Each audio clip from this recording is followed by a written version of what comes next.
Giro 6 recommandé actuellement. Merci beaucoup Anne Fauquemberg. Puisqu'on parle santé, en Tunisie, les médecins sont en grève et en manifestation. Les internes et les jeunes docteurs tunisiens protestent contre l'arrestation, c'était samedi dernier, d'une femme médecin jugée responsable de la mort d'un bébé prématuré dans un hôpital à Sousse.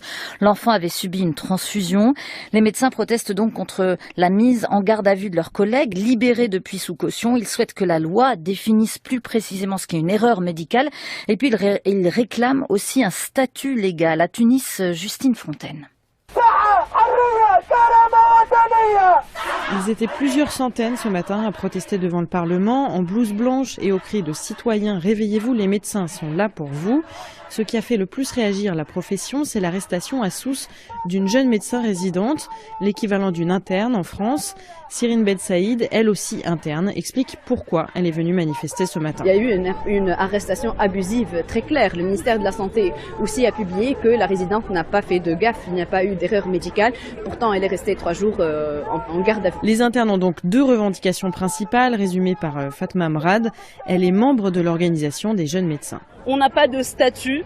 Il en découle d'ailleurs la deuxième revendication, c'est-à-dire qu'on exige, entre autres, une loi de responsabilité médicale. Parce que si jamais on commet une faute, on n'a pas de structure qui est capable de nous juger de manière impartiale, de manière juste. Plus largement, la profession dénonce le manque de moyens dans les hôpitaux publics, comme l'explique Skander Zouari, lui aussi interne en médecine. Un patient qui est hospitalisé, il n'a pas les médicaments nécessaires à son soin, il est obligé d'aller les acheter à la pharmacie. Parfois dans le bloc opératoire, on manque d'outils, on est obligé d'improviser avec les moyens du bord. C'est inadmissible pour une médecine tunisienne qui se veut respectable et qui se veut respectueuse. Dans ce contexte, les jeunes médecins sont de plus en plus nombreux à partir travailler à l'étranger, en France ou en Allemagne par exemple. Aujourd'hui encore, les praticiens étaient appelés à cesser le travail dans les hôpitaux publics. Leur principal syndicat a appelé à une grève générale dans 15 jours. Justine Fontaine à Tunis.